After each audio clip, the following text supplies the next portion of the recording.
Hello मेरे प्यारे बच्चों, कैसे हैं आप सब। उम्मीद करता हूं आप लोग बहुत बहुत अच्छे होंगे। और हमने अपने पिछले वीडियो में लैटिस क्या होता है, यूनिट सेल क्या होता है, यूनिट सेल के कितने टाइप्स होते हैं, क्रिस्टल सिस्टम क्या होता है, ब्रेविस लैटिस क्या होता है, इन सब के बारे में पढ़ा था। यूनिट सेल के टाइप्स में आपको बताया था मैंने कि ये 4 टाइप्स के होते हैं। सिंपल यूनिट सेल, जैसे हमने कहा ये हमारा यूनिट सेल है। अगर ये सिंपल होगा तो आप समझिएगा कि एटम केवल कॉर्नर पर है और एक यूनिट सेल में 8 कॉर्नर होते हैं। क्लियर। अगर मैंने कहा ये यूनिट सेल जो है बॉडी सेंटर यूनिट सेल है, तो कॉर्नर के अतिरिक्त बॉडी के सेंटर पर एक एटम होता है। और फेस सेंटर यूनिट सेल में कॉर्नर प्लस हर एक फेस के सेंटर पर होता है। क्लियर।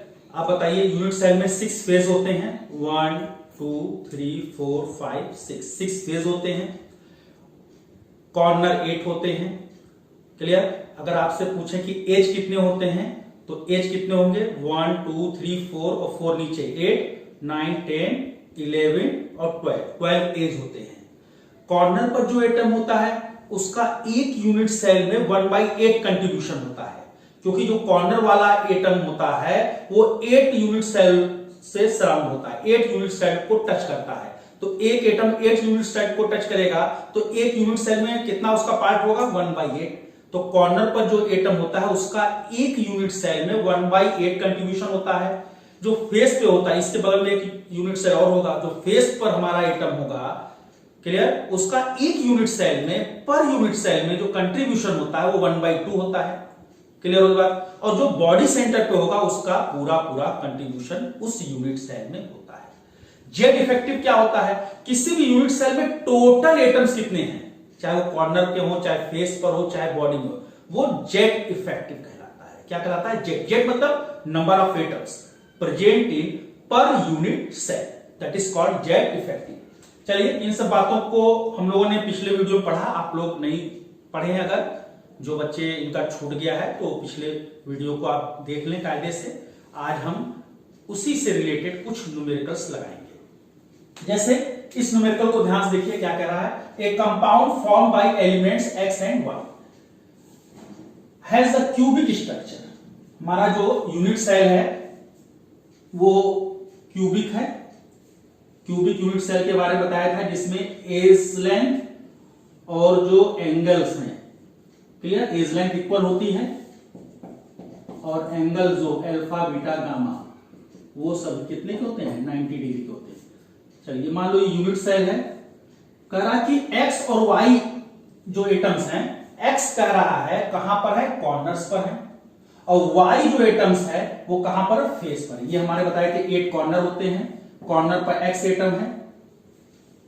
और जो हमारा फेस है, फेस कितने होते हैं, 6, ये फेस है।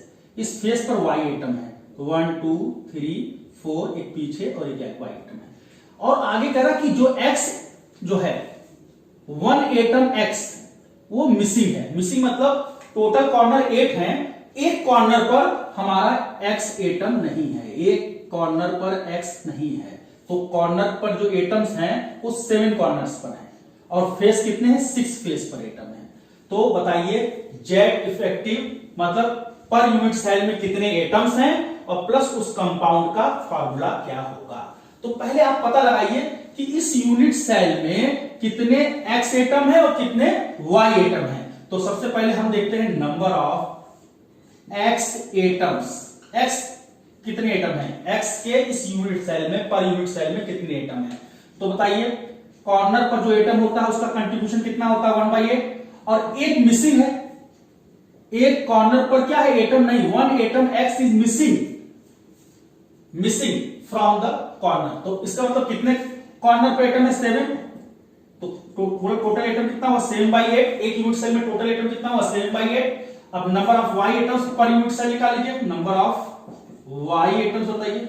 वाई एटम्स कहां है, फेस पर है। और फेस पर जो एटम होता है उसका पर यूनिट सेल में कंट्रीब्यूशन कितना होता है, 1/2। और कितने फेस होते हैं, 6। तो वाई एटम की संख्या कितनी, 3। तो पर यूनिट सेल में टोटल एटम कितने हो गए, जेड इफेक्टिव बताइए। जेड इफेक्टिव मतलब एक्स प्लस वाई, एक्स के कितने एटम, वाई के कितने एटम, एक्स के एटम कितने 7/8 और वाई के कितने एटम है 3, तो बोलिए टोटल कितने एटम्स हो गए 31/8। ये जेड इफेक्टिव हो गया। Total number of atoms per unit cell, मतलब इस पूरे यूनिट सेल में एक्स और वाई एटम कितने हुए 31/8। फिर दूसरा हमको क्या पता लगाना था, formula of the compound. Formula of the compound क्या होगा भाई, फार्मूला ऑफ द कंपाउंड बताइए भाई, एक्स के कितने एटम है, टोटल एक्स के कितने एटम है 7/8 और वाई के कितने एटम है 3। फार्मूला क्या होगा, 8 से मल्टीप्लाई करने से 8 कैंसिल हो जाएगा, तो x 7 और 8 से यहां भी मल्टीप्लाई होगा तो y कितने हो जाएंगे, 8 से मल्टीप्लाई किया 24। ये कंपाउंड का फार्मूला होगा x 7 y 24। क्लियर होगी बात। तो अब हम लोग नेक्स्ट न्यूमेरिकल को देखें, सेकंड। तो हम देखते हैं second numerical. In a cubic A atoms are present at alternative corners, b atoms are present on alternative faces and c atoms are present on alternate edges and body center of the cube. The formula of the compound is, जो हमारा unit cell है, इस unit cell हमारा cubic है, cubic unit cell है। ये atom कहां कहां है भाई, एटम कॉर्नर्स पर है और कहां है, कॉर्नर्स कैसा है हमारा, atoms are present at alternative corners. Alternate corners पर एटम है हमारे। अल्टरनेट कॉर्नर्स का मतलब पहले आप जाने, B atoms are present at alternate face, alternate ये फेस हो गया, अल्टरनेट फेस पर है। And C atoms are present at alternate edges and body centre. ये हमारे यूनिट सेल में आपने जाना था कि 12 एज होते हैं, 6 फेस होते हैं, 8 कॉर्नर होते हैं। क्लियर। बीच में जो होगा वो बॉडी सेंटर होगा। जो कॉर्नर पर जो एटम होता है उसका एक यूनिट सेल में पार्टिसिपेशन कितना होता है, कंट्रीब्यूशन कितना होता है 1/8। जो फेस पे एटम होता है उसका कंट्रीब्यूशन 1/2 और जो सेंटर पे होता है उसका पूरा पूरा कंट्रीब्यूशन होता है, और जो एज पर एटम होता है उसका कंट्रीब्यूशन कितना होता है 1/4। क्लियर। तो अल्टरनेट कॉर्नर का मतलब कितने कॉर्नर पर एटम्स हैं ये समझ लो बेटा। अल्टरनेट कॉर्नर्स का मतलब कितने कॉर्नर हमको लेना है। अल्टरनेट कॉर्नर्स कितने होते हैं बताएगा कोई। अल्टरनेट कॉर्नर्स कितने होते हैं, कॉर्नर टोटल किसी भी यूनिट सेल में 8 होते हैं। अगर मैं कहूं कि अल्टरनेट कॉर्नर्स पर एटम्स हैं तो आप कितने कॉर्नर्स पर एटम को कंसीडर करेंगे। अल्टरनेट कॉर्नर्स का मतलब 4। अल्टरनेट एजेस कहेगा तो वैसे टोटल एज कितने होते हैं, टोटल एज बोलिए 4 ऊपर 4 नीचे और 4 लेफ्ट और राइट, 12 एज होते हैं। अगर अल्टरनेट एज कहेगा तो आप कितने एज को लेंगे 4, और अल्टरनेट फेस कहेगा, अल्टरनेट फेसेस की बात करेगा तो 2 फेस लेंगे। क्लियर। तो हम लोग देखें सबसे पहले ए एटम कहां पर है, कॉर्नर पर। ए एटम जो है वो यूनिट सेल के कॉर्नर पर है, तो number of A atoms, A atom कहां है कॉर्नर पर, वो भी कैसे कॉर्नर पर है अल्टरनेट। तो अल्टरनेट कॉर्नर पर जो एटम होता है उसका कंट्रीब्यूशन 1/8 होता है, और अल्टरनेट कॉर्नर का मतलब टोटल कॉर्नर 8 होते हैं। अल्टरनेट कॉर्नर कहा तो कितने कॉर्नर को लेना पड़ेगा 4। तो बोलिए भाई नंबर ऑफ ए एटम्स कितने हो गए 1/2। अब इस यूनिट सेल में बी एटम कितने हैं, number of B atoms, B atoms बोलिए भाई बी एटम कहां पर है, B atoms are present on alternative faces, face पर है। टोटल फेस 6 होते हैं लेकिन अल्टरनेट फेस कहा तो हम 2 फेस लेंगे, और फेस पे जो एटम होता है उसका कंट्रीब्यूशन कितना होता है 1/2। टोटल फेस इन्वॉल्व होता है तो 6 लेते हैं, अल्टरनेट फेस कह रहा है तो 2 लेंगे। तो बी एटम उस यूनिट सेल में बी एटम जो होंगे उनकी संख्या कितनी होगी 1। अब सी एटम देखिए, नंबर ऑफ सी एटम्स कितने हैं यूनिट सेल में। सी एटम कहां पर है भाई एज पर। एज पर जो एटम होता है उसका कंट्रीब्यूशन कितना होता है 1/4। एक यूनिट सेल में उसका कंट्रीब्यूशन कितना होता है 1/4। वैसे टोटल एज कितने होते हैं 12, लेकिन कहा अल्टरनेट एजेस की बात कर रहा है तो अल्टरनेट एजेस कितना लेंगे 4।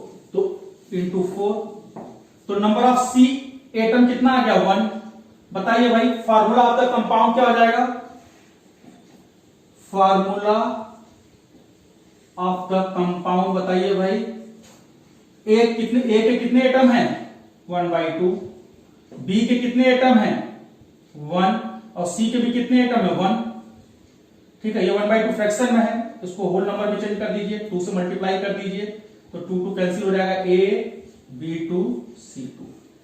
तो बोलो भाई फॉर्मूला क्या है इस कंपाउंड का, AB2C2। तो केवल आपको क्या याद करना है कि अल्टरनेट एज जब कहेगा तो 4 एज की बात करेंगे, अल्टरनेट कॉर्नर कहेगा तो हम 4 कॉर्नर को लेंगे, और अल्टरनेट फेस कहेगा तो 2 फेस लेंगे। और हमको क्या याद होगा, जो कॉर्नर पे एटम होता है उसका पर यूनिट सेल में कितना कंट्रीब्यूशन होता है 1/8, फेस पर कितना होता है 1/2, और जो एज पर एटम होता है यूनिट सेल की जो एज पर एटम होता है उसका पर यूनिट सेल में जो कंट्रीब्यूशन होता है वो कितना होता है 1/4।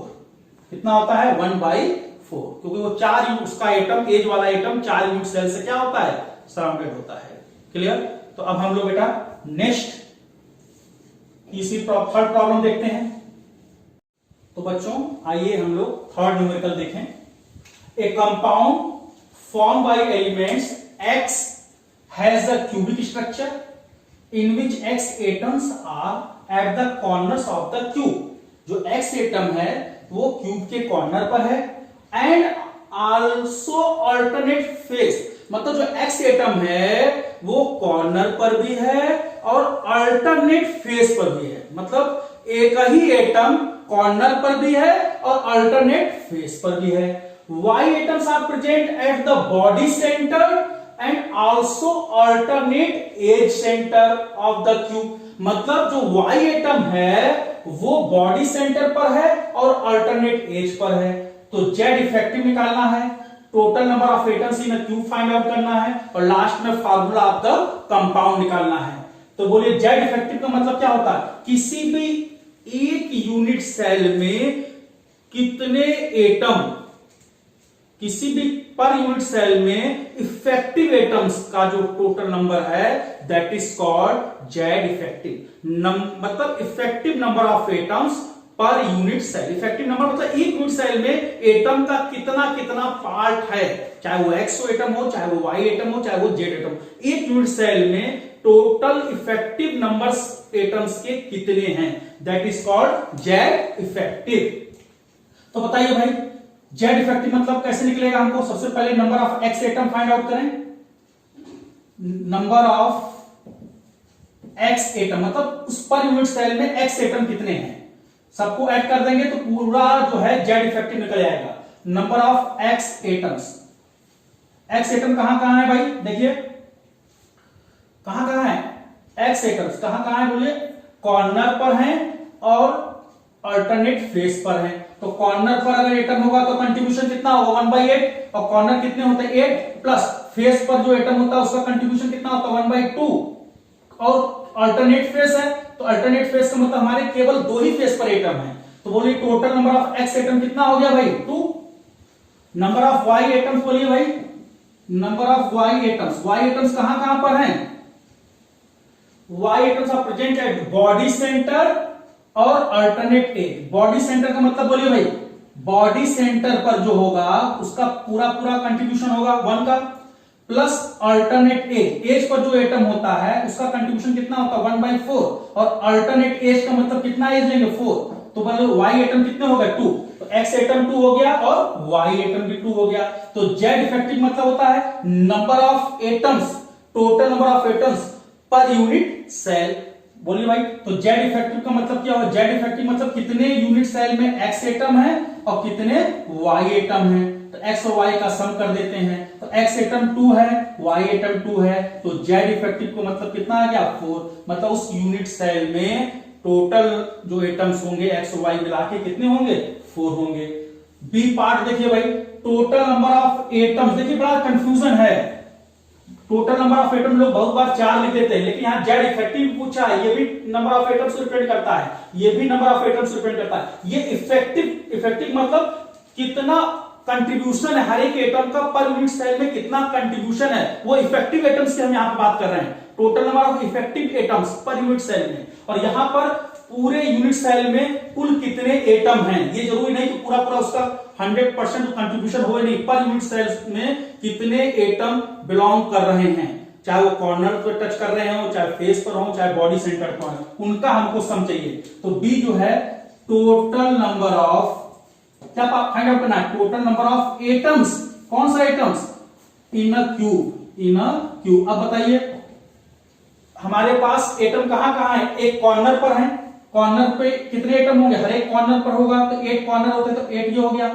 उसके बाद कहां पर हमारा है, अल्टरनेट फेस पर है, तो अल्टरनेट फेस का मतलब 2 फेस पर एटम हो गया, प्लस वाई एटम जो था वो कहां था हमारे पास, एक तो बॉडी सेंटर पर था, एक अल्टरनेट एज पर था। जो बॉडी पर होगा, बॉडी के सेंटर पे होगा 1, और अल्टरनेट एज पर जो होगा, तो अल्टरनेट एज का मतलब 4 होता है, हर एक फेस अल्टरनेट एज पर एक एटम होगा तो 4, तो कितना आएगा 8 to 10 11 और 4 15 एटम जो होंगे उस क्यूब में, एटम टोटल 15 होंगे। ये नहीं पूछ रहा कि उसका पूरा पूरा कंट्रीब्यूशन है कि नहीं है, टोटल जो एटम पूछ रहा है किसी क्यूब में कितने होंगे, तो एक्स और वाई मिला के टोटल 15 एटम होंगे। क्लियर, ये नहीं कह रहा है कि उसका मतलब इफेक्टिव एटम्स कितने, इफेक्टिव मतलब कि उसका कितना, हर एक एटम का कितना कंट्रीब्यूशन है, वो जेड इफेक्टिव होता है। और last formula of the compound, बोलिए भाई फार्मूला ऑफ द कंपाउंड क्या हो जाएगा, फार्मूला जो होगा क्या हो जाएगा, एक्स एटम कितने हैं 2, वाई एटम कितने हैं 2, तो फार्मूला क्या हो जाएगा X2Y2, या XY भी लिख सकते हैं, 2 मोल ऑफ XY। क्लियर, तो ये हम लोगों ने बेटा थर्ड न्यूमेरिकल देखा। तो बच्चों अब हम लोग analysis of cubic unit cell को देखेंगे। यूनिट सेल वो भी कौन सा, क्यूबिक लेंगे हम लोग, जो भी हमको पढ़ना है वो यूनिट सेल कौन सा पढ़ना है, क्यूबिक। क्यूबिक यूनिट सेल का मतलब आपको पता है A = B = C, alpha beta gamma जो एंगल होंगे वो 90 डिग्री के होंगे। तो किसी भी यूनिट सेल में इफेक्टिव नंबर ऑफ एटम्स कितने होंगे, तो मतलब पर यूनिट सेल में कितने एटम्स जो होंगे उनका कंट्रीब्यूशन पर यूनिट सेल में होगा, effective number of atoms per unit cell.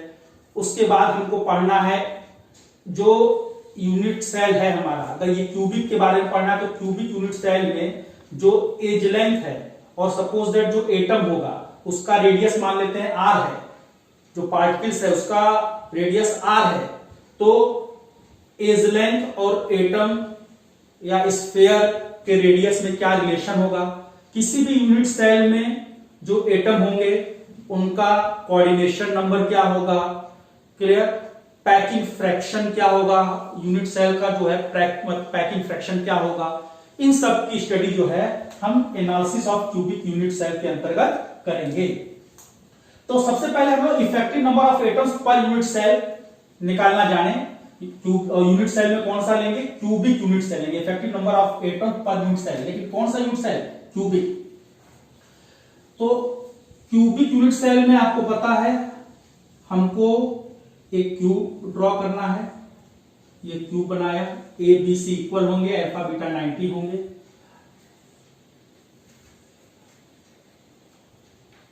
ये हमारा जो है क्यूबिक यूनिट सेल हो गया। अब यूनिट सेल आपने पढ़ा था, सिंपल फेस सेंटर्ड भी हो सकता है, बॉडी सेंटर्ड भी हो सकता है और इंड सेंटर्ड भी हो सकता है। 4 तरह के आपको यूनिट सेल पढ़ाए थे। तो मैं सबसे पहले बात कर रहा हूं सिंपल यूनिट सेल या simple cubic unit cell. Unit cell कौन सा ले रहे हैं हम लोग, cubic, simple cubic unit cell. इस सिंपल क्यूबिक यूनिट सेल में इफेक्टिव नंबर ऑफ एटम्स कितने होंगे बताया था आपको, क्या होगा, जेड इफेक्टिव, कितने एटम्स होंगे, सिर्फ कॉर्नर पर एटम्स होते हैं, आपको पता होना चाहिए। सिंपल क्यूबिक यूनिट सेल में एटम कहां होते हैं, कॉर्नर पर होते हैं। कॉर्नर पर जो एटम्स होता है उसका पर यूनिट सेल कंट्रीब्यूशन कितना होता है, 1/8 होता है। क्लियर, और टोटल कॉर्नर कितने होते हैं 8, तो जेड इफेक्टिव की वैल्यू कितनी आ गई 1। तो ध्यान सुनिएगा, आगे पैकिंग फ्रैक्शन पढ़ाएंगे तो वहां इसकी जरूरत पड़ेगी। अगर हमारा यूनिट सेल सिंपल है और क्यूबिक है तो उसमें जो टोटल नंबर ऑफ एटम्स होंगे वो कितने होंगे 1। कौन से टोटल नंबर ऑफ एटम्स, जो effective number of atoms, per unit cell जो होंगे जिसको जेड इफेक्टिव कहते हैं, दैट इज 1। अगर हम बात करें बॉडी सेंटर्ड यूनिट सेल की, बॉडी सेंटर्ड यूनिट सेल में कितने एटम का कंट्रीब्यूशन होता है? बोलो भाई, बॉडी सेंटर में कॉर्नर के अतिरिक्त कहां होता है? बॉडी के सेंटर पर होता है, तो जेड इफेक्टिव बताइए। कॉर्नर पर जो एटम होता है उसका कंट्रीब्यूशन 1/8 होता है, और कॉर्नर कितने होते हैं? 8 प्लस बॉडी के सेंटर पर पूरा पूरा एक एटम होता है, तो टोटल एटम कितने हो जाएंगे? 2। तो बॉडी सेंटर यूनिट सेल के लिए जेड इफेक्टिव कितना होगा? 2। मतलब effective number of atoms 2। Simple cubic unit cell के लिए effective number of atoms is 1। अब हम बात करते हैं थर्ड कौन सा है? थर्ड हमारा जो है सिंपल बॉडी, और तीसरा हम बात करते हैं फेस सेंटर्ड यूनिट सेल के लिए। तो फेस सेंटर्ड यूनिट सेल की अगर हम बात करें तो आपको पता होना चाहिए, क्या पता होना चाहिए? कि फेस सेंटर्ड यूनिट सेल में जो एटम्स होते हैं वो कॉर्नर के अलावा सभी फेस पर भी होते हैं, सभी फेस पर होते हैं। कॉर्नर पर तो होते ही हैं, फेस पर भी होते हैं। तो बताइए जेड इफेक्टिव बोलो फट से बेटा। कॉर्नर पर जो एटम होता है उसका कंट्रीब्यूशन कितना होता है? 1/8। जो फेस पर होता है उसका कंट्रीब्यूशन कितना होता है? 1/2। तो 1/8 और 8 कॉर्नर होते हैं पर यूनिट सेल में। कितने कॉर्नर होते हैं? 8 प्लस फेस पर जो एटम होता है उसका कंट्रीब्यूशन पर यूनिट सेल कितना होता है? 1/2। और कितने फेस होते हैं? 6। तो into 6, total number of atom कितना है? 1 + 3 कितना आ गया? 4। तो जेड इफेक्टिव किसके लिए? फेस सेंटर्ड यूनिट सेल के लिए। फेस सेंटर्ड, आप यहां लिख लें, face centred cubic unit cell, cubic unit cell के लिए जो जेड इफेक्टिव होगा वो कितना होगा? 4 होगा। क्लियर? अब हम बात करते हैं फोर्थ, कौन सा है भाई? End centred cubic unit cell. End centred cubic unit cell. End centred cubic unit cell के बारे में बताइए भाई। इसमें क्या होता है? कॉर्नर पर होते हैं एटम्स और किन्हीं दो अपोजिट फेस पर होते हैं। क्लियर? तो Z effective number of atoms per unit cell, Z effective क्या होगा? कॉर्नर पर जो एटम होंगे उनका कंट्रीब्यूशन 1/8। कॉर्नर कितने होते हैं? 8 प्लस 2 अपोजिट फेस पर होंगे, तो फेस पर जो एटम होता है उसका कंट्रीब्यूशन पर यूनिट सेल कितना होता है? 1/2। और कितने फेस पर एटम होंगे? 2। तो जेड इफेक्टिव की वैल्यू कितनी आ गई? 2। तो अब हम लोगों ने क्या जाना? जेड इफेक्टिव की वैल्यू बोले सिंपल यूनिट सेल के लिए 1, बॉडी सेंटर्ड यूनिट सेल के लिए कितना आएगा? 2, face centred cubic unit cell के लिए कितना आएगा? जेड इफेक्टिव 4, और end centred cubic unit cell के लिए जेड इफेक्टिव कितना आएगा? 2। क्लियर? पहली बात हम लोगों ने क्या पढ़ लिया? Effective number of atoms per unit cell. Clear हो गई बात? तो बच्चों आइए अब हम लोग देखें relation between A and R. A और आर के बीच में रिलेशन देखा जाए। ए क्या है, आर क्या है, आप लोग सोच रहे होंगे। ए जो है वो एज लेंथ ऑफ क्यूब, जो हमारा क्यूबिक यूनिट सेल है उस क्यूब की एज लेंथ जो है वो क्या है? ए है। आर जो है रेडियस ऑफ एटम, उस यूनिट सेल में जो एटम होंगे उनका रेडियस जो होगा वो क्या होगा? आर होगा। D distance between nearest atom, उस यूनिट सेल में जो दो पास वाले एटम होंगे, जो नियरेस्ट एटम होंगे उनकी बीच की डिस्टेंस क्या कहलाएगी? डी कहलाएगी।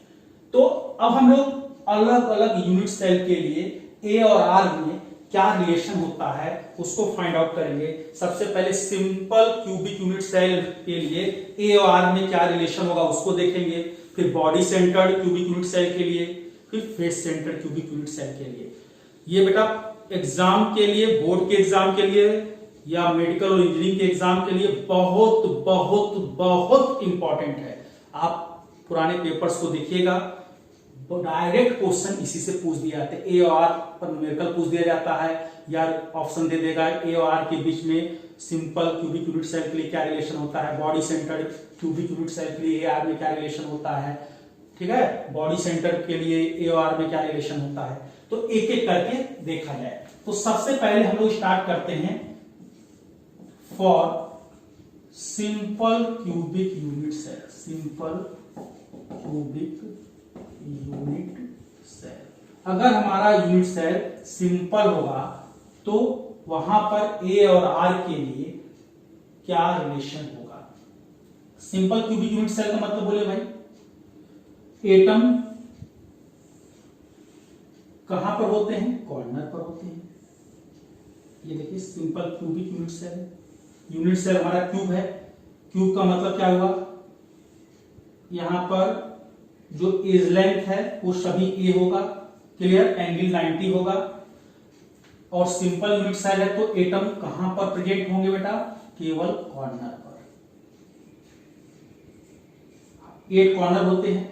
अच्छा एक बात ये जानो, ये एटम और ये एटम हमेशा एक दूसरे को टच करते हैं। सिंपल क्यूबिक यूनिट सेल में ये जो कॉर्नर्स के एटम होते हैं ये टच करते हैं। हम डिमॉन्स्ट्रेशन के लिए हम लोग ने नहीं दिखा रहे क्योंकि हम यहाँ पर डिमॉन्स्ट्रेशन कर रहे हैं, ठीक है, लेकिन ये बड़े बड़े एटम होते हैं, ये हमेशा एक दूसरे को टच करते हैं। ये एटम ये टच करते हैं एक दूसरे को।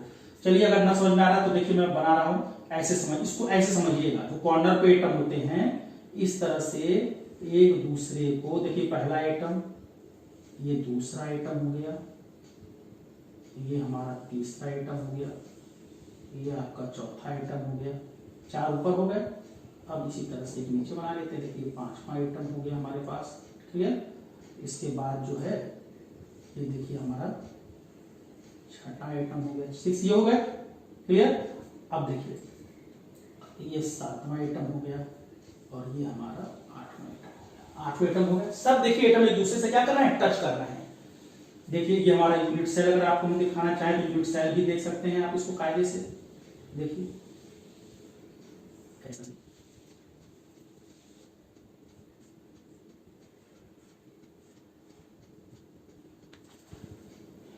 ये जो रेडियस है ये आर है और इस एटम का भी रेडियस कितना है, आर है, ये आर। और पूरी जो एज लेंथ है वो क्या है, ए है। मतलब ये एटम और ये एटम हमेशा एक दूसरे को क्या करते हैं, ये टच करते हैं। अगर एटम का रेडियस आर है, अगर ये आर है, ये आर है, क्लियर। और जो हमारा यूनिट सेल है इसकी जो एज लेंथ है वो कितनी है, ए, क्लियर। यहां एटम टच कर रहे हैं, इसका रेडियस आर, इसका रेडियस आर, और एज लेंथ कितनी, ए। मतलब यहां से यहां तक जो है ये जो एज लेंथ है वो कितनी, ए है। तो बताइए ए और आर में क्या रिलेशन होगा, A equal to R. Simple unit cell के लिए ए और आर में रिलेशन क्या होगा, ए इक्वल टू आर। फिर समझिए यहां पर एक एटम होगा, एक एटम यहां कॉर्नर पर, ये एटम, दोनों एटम एक दूसरे को टच करेंगे। एटम का रेडियस आर, इसका रेडियस आर, आर मिलके 2r, और ये हमारी एज लेंथ कितनी, ए। तो A equal to 2r, A equal to 2r। तो आर इक्वल टू क्या हो जाएगा, a/2। मतलब सिंपल यूनिट सेल के लिए आर और ए में क्या रिलेशन है, ए और आर या आर और ए में क्या रिलेशन है, आर इक्वल टू a/2। खूब याद कर लीजिए, सिंपल क्यूबिक यूनिट सेल में ए आर के बीच में क्या रिलेशन होता है, R A equal to 2r या आर इक्वल टू a/2। और ये जो डी क्या था, डिस्टेंस बिटवीन नियरेस्ट एटम, ये दोनों एटम एक दूसरे को टच कर रहे हैं, यही तो बेटा डी भी तो यही है, यही डी भी है। दो एटम एक दूसरे को टच कर रहे हैं, तो बताइए इनके बीच की डिस्टेंस कितनी है, ये डी। तो आप ये भी कह सकते हो डी और आर की अगर बात करेगा तो डी इक्वल टू भी 2r होता है, या आर इक्वल टू क्या हो जाएगा, d/2, are equal to d/2। अच्छा अगर r इक्वल टू d/2, अगर r की जगह a/2 करेंगे तो d इक्वल टू क्या हो जाएगा, r की जगह d इक्वल टू a हो जाएगा, देखिए। और d इक्वल टू ऑलरेडी को पता है, r इक्वल टू d/2। तो सिंपल क्यूबिक यूनिट सेल के लिए a और r में relation a equal to 2r या r इक्वल टू a/2, और d इक्वल टू क्या होगा, यही दो नियरेस्ट जो एटम होंगे इनके बीच की डिस्टेंस जो a है वही क्या है, d है। तो d इक्वल टू 2r या you can say r equal to d/2। अब हम लोग देखते हैं सिंपल क्यूबिक यूनिट सेल के बाद अब हम लोग देखेंगे body centre cubic unit cell के लिए a और r में क्या रिलेशन होता है। तो बच्चों अब हम लोग बॉडी सेंटर्ड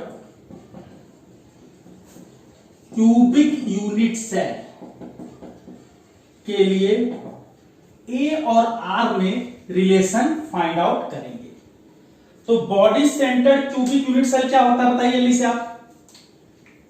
यूनिट सेल कैसा ले रहे हैं, क्यूबिक। क्यूब की एज लेंथ कितनी है, ए।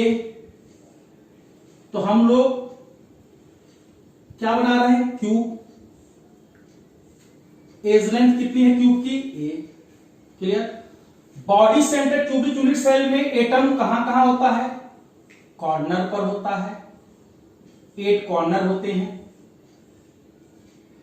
और उसके साथ बॉडी के एक सेंटर पर होता है। सिंपल क्यूबिक यूनिट सेल बताया था कि एटम एक दूसरे को टच करते हैं तो इसका रेडियस आर हो जाता था, एज लेंथ ए हो जाती, तो A equal to 2r, R equal to a/2 relation आ गया था। Body centre cubic unit cell में बात याद करेंगे, ये जो बीच में सेंटर में एक एटम आ जाता है, इसके कारण से ये एटम एक दूसरे को टच नहीं करते हैं, कुछ ना कुछ उनके बीच में। बात समझ रहे हो, जैसे ये एटम्स जो हैं, ये चारों जो एटम्स हैं, अगर बीच में यहां एटम सेंटर पे आ गया तो ये एक दूसरे को टच नहीं करते हैं। तो body centred cubic unit cell में जो कॉर्नर्स के एटम होते हैं वो एक दूसरे को टच नहीं करते हैं, उनके बीच में कुछ ना कुछ गैप होता है। 4 एटम्स हैं, इससे बीच में एक एटम आ गया तो कुछ ना कुछ उनको एक दूसरे के क्या करेगा, उन दोनों के बीच में गैप ला देगा। तो ये एटम एक दूसरे को टच नहीं कर सकते हैं। तो नहीं करते हैं तो ये नहीं कर सकते a इक्वल टू 2r, यहां पे a इक्वल टू 2r, मतलब कॉर्नर के एटम से a और r के बीच में हम रिलेशन नहीं निकाल पाएंगे। यहां पर हम ये एटम और ये एटम ये टच करते हैं, बॉडी सेंटर वाला जो एटम है और ये कॉर्नर वाला एटम ये टच करते हैं। तो यहां पर एक हम लोग बॉडी डायगोनल बना लेते हैं, जैसे एक कॉर्नर, ठीक, और इस कॉर्नर, इसको ऐड ऐसे कर देंगे तो ये बॉडी डायगोनल हो जाएगा, ऐसे बॉडी डायगोनल हो जाएगा, वहां से यहां आ जाएंगे, ये भी बॉडी डायगोनल हो जाएगा। तो यहां पर हम एक बॉडी डायगोनल ड्रॉ करते हैं, ये देखिए बॉडी डायगोनल हो गई। ये एटम ये एक दूसरे को क्या करेंगे, टच करेंगे। क्लियर, ऐसे समझिए, जैसे ये हमने बॉडी डायगोनल लिया, ये हमारा जो है इस तरह से समझिए, ये हमारा एटम हो गया, ये एटम हो गया, सेंटर पे पूरा पूरा एटम है, ये हमारा सेंटर वाला एटम है, और एक एटम जो है ये है। ऐसे एटम का रेडियस कितना है, r, ये सेंटर तो ये भी r होगा, ये r होगा और ये r होगा। ये पूरी जो है बॉडी डायगोनल है। क्लियर।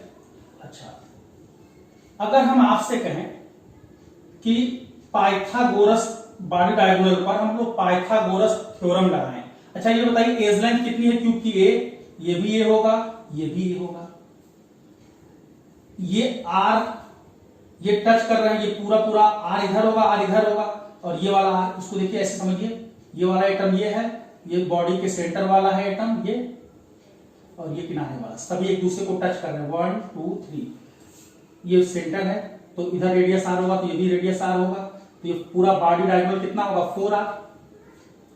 तो 4r अगर हम पाइथागोरस थ्योरम लगाएं बॉडी डायगोनल पर, 4r का स्क्वायर इक्वल टू, अच्छा बताइए कि यहां से हमको यहां पहुंचना है तो कौन सा पाथ होगा हमारे पास, एक, फिर यहां पर आएंगे, फिर यहां पर आएंगे, तो 4r का whole square equal to a square plus a square plus a square.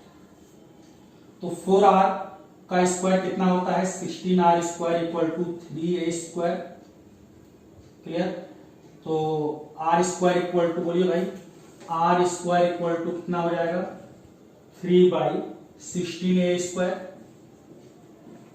तो r इक्वल टू बोलिए √3/4a। बहुत बहुत इंपॉर्टेंट रिएक्शन, ये इंपॉर्टेंट रिलेशन है बेटा, r और a के बीच में body centre cubic unit cell के लिए r और a में रिलेशन क्या है, r इक्वल टू √3/4a। अच्छा एक तरीका और आपको बताते, याद तो लो, ये हमेशा इसको लर्न कर लीजिए, जो बॉडी डायगोनल होता है, ये पूरा जो बॉडी डायगोनल होता है वो हमेशा बॉडी डायगोनल, अगर आपको पता हो तो कहीं आप नोट करके याद कर लें, बॉडी डायगोनल जो होता है वो फिक्स होता है, बॉडी डायगोनल जो होता है वो हमेशा √3a होता है। कितना होता है, 3a। अच्छा ये फेस डायगोनल में बताएंगे आगे चल के, फेस डायगोनल √2a होता है। तो बॉडी डायगोनल हमको याद है पहले से √3a है, तो बताइए ये √3 है, तो ये r r r r 4r equal to √3 है, 4r इक्वल टू √3 है, तो r इक्वल टू √3 है बाई 4 हो जाएगा। तो बॉडी डायगोनल हमेशा याद कर लीजिए, बॉडी डायगोनल कितना होता है क्यूब के लिए √3 है। तो बताइए ये यहां से यहां तक √3 है, तो ये टोटल यहां से यहां तक कितना है 4r इक्वल टू √3 है, 4r इक्वल टू √3 है, तो r इक्वल टू क्या हो जाएगा 4r इक्वल टू √3 है, तो r इक्वल टू क्या होगा √3 बाई 4 इंटू 8। डायरेक्ट आप एग्जाम में तुरंत आंसर बता सकते हैं। तो अब हम d और a के बीच में रिलेशन दिखाया, ये r और a के बीच में रिलेशन है, d और a। d क्या था, दो नियरेस्ट एटम के बीच की डिस्टेंस। देखिए ये दोनों एटम एक दूसरे को टच कर रहे हैं, तो ये जो डिस्टेंस होगी ये इसके सेंटर और इसके सेंटर, ये d हो जाएगा। तो d और a के बीच में रिलेशन देखना है, तो कैसे देखेंगे भाई, d इक्वल टू हमेशा याद कर लीजिए रिलेशन किसके बीच में, d एंड a के बीच में रिलेशन देख रहे हैं, तो d इक्वल टू हमेशा याद कर लो 2r होता है। बोले भाई इसका रेडियस इसका रेडियस, ये दोनों एक दूसरे को टच कर रहे हैं, यही हमारा d हो गया। तो d इक्वल टू क्या होगा 2r, और r की जगह हम लोग लिख सकते हैं क्या, बोलिए भाई, तो √3 बाई 4 ये इंटू a r हो गया, ये ऑलरेडी हमारे पास 2 बाहर ये है ही है, 2r की जगह √3 बाई 4 लिख लिया, 2 2 4, तो ये आ जाएगा √3 बाई 2a। तो ये हो जाएगा हमारा d इक्वल टू रिलेशन आ गया, क्या रिलेशन आ गया, √3 बाई 2a। किसी कोई डाउट? तो d और a में क्या रिलेशन होता है बोलिए, body centred cubic unit cell के लिए d equal to √3 by 2a, और r और a में क्या रिलेशन होता है, r equal to √3 by 4a। ये हम लोगों ने देखा body centred cubic unit cell के लिए। अब हम लोग जो है face centred cubic unit cell के लिए a और r में रिलेशन देखेंगे। तो face centred cubic unit cell हम लोग बनाएं। Face centred cubic unit cell में जो एटम होगा वो कॉर्नर पर तो होगा ही, प्लस फेस के सेंटर पर होगा। तो कॉर्नर पे टोटल एटम कितने होंगे 8, और हर एक फेस पर एटम होगा। फेस कितने होते हैं 6, एक पीछे और एक आगे। अच्छा, हमको क्या चाहिए, रिलेशन निकालना है a और r के बीच में। Face centred cubic unit cell में कॉर्नर और फेस पे एटम होते हैं। इसके पहले हम लोगों ने body centred cubic unit cell में, याद करो, a और r के बीच में रिलेशन फाइंड आउट करने के लिए हमने बॉडी डायगोनल को देखा था, उस पर पाइथागोरस थ्योरम अप्लाई किए थे। अब face centred cubic unit cell में आप फेस डायगोनल को बनाइएगा, ये फेस डायगोनल, चाहे इसको ऐसे बना सकते हैं। फेस डायगोनल का मतलब देखिए एक एटम ये हो गया, ये बीच वाला हो गया, फेस के सेंटर पर हो गया, ये हमारा कॉर्नर पर एटम हो गया, ये हमारा फेस डायगोनल हो गया। ये रेडियस r, ये r, ये r, ये r। तो फेस डायगोनल कितना होगा 4r। ये हमारा एज लेंथ कितनी है a, ये भी a होगा।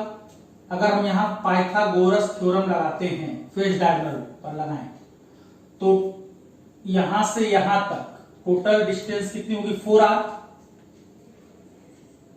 4r पाइथागोरस थ्योरम लगाते हैं तो फेस डायगोनल का जो है स्क्वायर जो होगा, इसके और इसके स्क्वायर के सम के इक्वल होगा, a square plus a square. बिल्कुल क्लियर है बेटा। ये जो है फेस डायगोनल जो है कितना है 4r, यहां से यहां तक जो है वो डिस्टेंस कितनी है 4r। तो इस एटम से इस एटम तक पहुंचने के लिए हमको ये पाथ देखना होगा और ये पाथ देखना होगा। तो 4r का स्क्वायर किसके इक्वल होगा, a square plus a square. तो ये हो जाएगा 16r square equal to 2a square. तो r स्क्वायर इक्वल टू कितना हो जाएगा, a square by 8, a square by 8। तो r इक्वल टू क्या हो जाएगा भाई, a स्क्वायर का रूट कितना होगा a, और 2 √2, ये रिलेशन हो गया r equal to a two √2, या ऐसा करते हैं √2 से ऊपर नीचे मल्टीप्लाई कर देते हैं, √2 से ऊपर कर देते हैं, √2 से नीचे कर देते हैं, तो हो जाएगा ये 4 हो जाएगा। तो और सिंप्लीफाई कर दिया √2/4a, तो ये हमको और इजिली याद हो जाएगा क्या, r इक्वल टू √2/4a। इसके पहले जो रिलेशन था बॉडी सेंटर के लिए √3/4a था, अब यहां पर जो रिलेशन आएगा क्या, r equal to √2/4a। Clear हो गई बात। अब हम रिलेशन निकालते हैं d और a में, ये छोटा सा अलग से कभी पूछ दे बाय द वे, तो relation between d and a। d क्या बताए थे आपको, दो नियरेस्ट एटम के सेंटर के बीच की डिस्टेंस। तो d इक्वल टू हमेशा याद कर लीजिए आप 2r होता है, ये वाला r और इस वाले एटम का रेडियस r, ये जो होगी डिस्टेंस d होगी। 2r इक्वल टू √2/4a,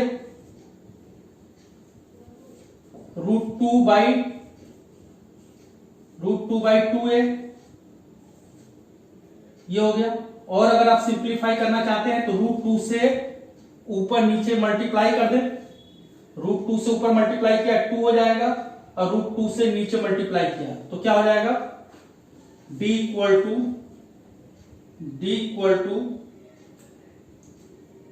ऊपर 2 हो जाएगा, नीचे 2 हो जाएगा, कैंसिल हो जाएगा, 2 कैंसिल हो जाएगा, a/√2। सिंप्लीफाई करने पर d और a में जो रिलेशन आएगा a/√2। तो हम लोगों ने simple cubic unit cell, face centred cubic unit cell और body centred cubic unit cell के लिए a और r में रिलेशन निकाला और d और a में रिलेशन निकाला। क्लियर। जेड इफेक्टिव निकाला, जिसको हम लोग रैंक भी कहते हैं। चलिए अपनी पूरी बात को एक टेबल के जरिए हम समराइज कर देते हैं। तो बच्चों, जो अभी हम लोगों ने रिलेशन पढ़ा, ए एंड आर के बीच में रैंक निकालना सीखा, उसको हमने टेबल फॉर्म में बना दिया है। इसको आप इजी वे में, इसको आप डायरेक्ट भी लर्न कर सकते हैं। सिंपल क्यूबिक यूनिट सेल होगा, इसके रिलेशन ए एंड आर के बीच में क्या होगा, R equal to a/2, body centre के लिए √3/4a और फेस सेंटर के लिए √2/4a। और सिंपल क्यूबिक यूनिट सेल की जो रैंक होती 1, रैंक वही होता है number of effective atom per unit cell, जो हमने जेड इफेक्टिव के बारे में बताया था। सिंपल क्यूबिक यूनिट सेल की रैंक 1 होती है, body centre cubic unit cell की रैंक 2 होती है और face centre cubic unit cell की रैंक कितनी होती है, 4। क्लियर। इस तरह से इस वीडियो में बहुत महत्वपूर्ण बातें हम लोगों ने पढ़ी। अब नेक्स्ट वीडियो में बहुत बहुत important packing fraction, coordination number, इन सब के बारे में पढ़ेंगे। Thanks a lot.